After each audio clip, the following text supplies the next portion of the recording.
Assalamu alaikum wa rahmatullahi wa barakatuh. Inna lillahi wa inna ilaihi rajiun. Sebo muganda wange meya w'e Makindye ne meya wa Central, sebo imaamu ne bamashehe mwenna, sebo mukadde waffe taata wa Quraish n'abaana bamulekwa, famire ya Bukedde ne Vision Group yonna, abooluganda mwenna n'ab'emikwano. Embeera si nnyangu, amawulire bwe gatuuseeko gabadde ga kikangabwa. Okufa kwa Quraish kwatuleese nga tulina ebibuuzo bingi, kubanga embeera eyabaddewo ey'ekibwatukira nga tewaliwo nagamba nti wono bamuddusizza mu ddwaliro oba kino ki nti oba accident oba ki. Tulina okweraliikirira, kituufu Allah yagera, naye tulina okweraliikirira nti embeera eno yabadde ddala nti yakyajjire yakibwatukira, kiki ekyaguddewo. Kadde waffe muganda waffe Lukwago meya akyogeddeko wano, bingi ebibuuzo bye mulina okutunnyonnyola awo, yadde tukkiriza nti Allah yagera, omuntu teyeefiira. Njagala okusaasira nnyo taata, kitalo nnyo kuziika omutabani si kyangu kukkiriza, manyi akaseera koyitamu, tusaba Allah akugumu. Ffenna tuli bazadde, naye okukwata omwana wo n'omuziika eyali kuziise kintu kinene nnyo, oli ku kigezo ky'amaanyi. Tukusabira Allah akuwa obuvumu n'obusobozi osobole okukuza amabujje gano, kubanga akulekedde abazzukulu abato bwe bati abeetaaga okulabirira, abeetaaga okusomesa, abeetaaga buli kimu kyonna. Katusabe Allah akusobozese obafuula ab'obuvunaanyizibwa mu nsi eno nga bwe walera Quraish n'omufuula kyabadde. Ate tukwebaza omukuza obulungi n'afuuka omuntu ow'omugaso. Tuli wano olw'ebirungi Quraish byakoledde eggwanga, era nga tusaba Allah amutuweerejjana ku ebyo byonna byakoze.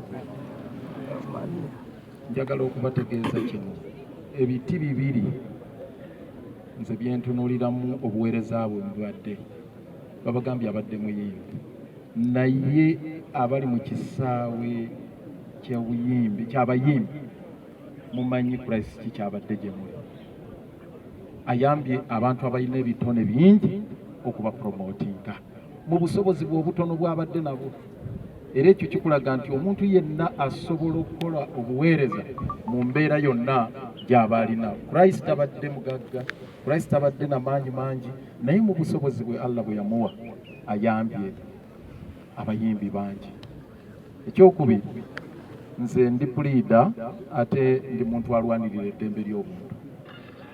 Ku sayidi eyo ey'obwenkanya tujja kwebaza Quraish kyakoze.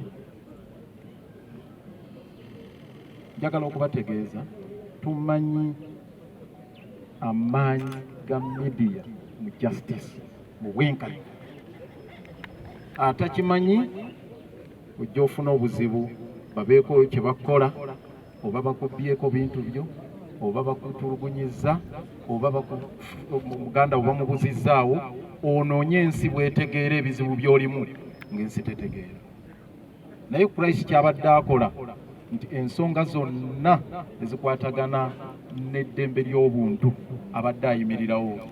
Ate si kunoonya bunoonya nti anoonya sitoole, naye ng'anoonya okulaba nti wabeerawo obwenkanya. Quraish weebale nnyo omulimu. Media epuleyinga roolo nnene nnyo mu kulwanirira obwenkanya. So omulimu ogwo agukoze, tujja kumwebaza ne sekwebaza yenna, era twebaza abamusobozesezza okukola omulimu ogwo.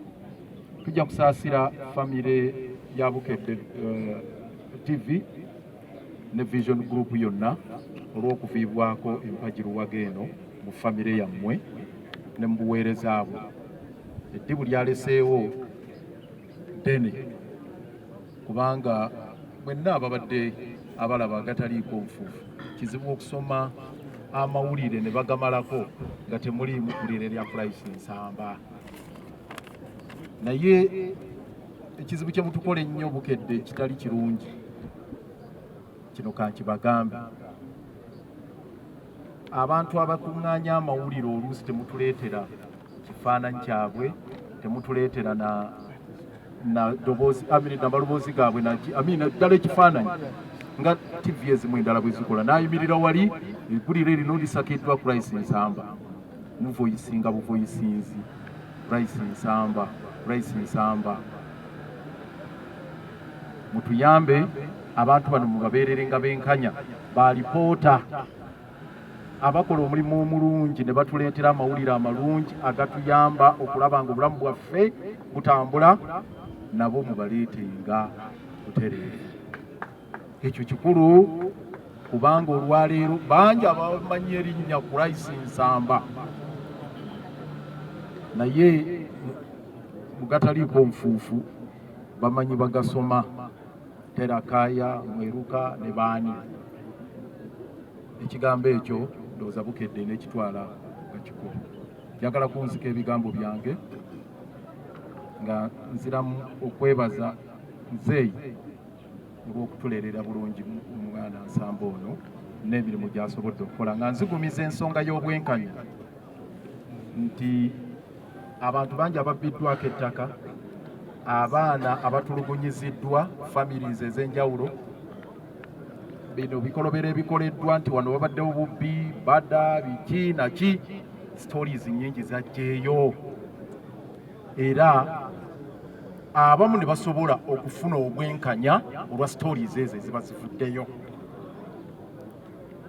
Kubanga ekintu bwe kituuka ku lutimbe nti Bukedde ekireesi Quraish Nsamba amawulire agatuusizza, ab'obwekwerinda ne bagajjaawo, naffe abalala batunulira mu anga endala ne tuvaawo, ne tuba nga tusobola okulwanyisa ebikolwa ebifaanana bwe bityo. Ku luloko wesigire wano agambye nti Quraish abadde abakubira amasimu. Ninjagala okusaba nti information eyo bwebaweebwanga mugikwate nga ya buvunaanyizibwa amangu ddala. Oluusi poliisi erwawo okurespondinga ku bintu ebifaananawo ebityo.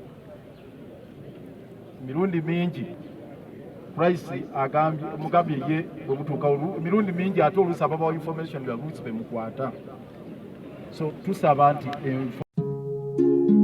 oyagala omukolo gw'ogwenjawulo gubeere n'ebijjukizo mu nnyumba yo, kankwanjulire ba King Montage Photo Studio. Ffe bakafulu mu kkuba ebifaananyi n'okukola vidiyo. Olina wedding, birthday party, kukyala, nika, baby shower, photoshoot oba music shoot na buli kimu kyonna ky'oyagala. Ffe tusobola okuwa ebijjukizo ebirungi eri ebirooto byo, ate nno mwana wattu kusintiiza omuntu wa bulijjo. Tusange Bannankulabe ku Bitaala ku Prime Tower Level 3 Room D04. Okumanya ebisingawo tukubire ku nnamba zino: 0702 104 125 oba 0755 311 731 oba 0777 223 405. King Montage Photo Studio. Ffe tusobola okuwa ebijjukizo ebirungi ate nno mwana wattu kusintiiza omuntu wa bulijjo.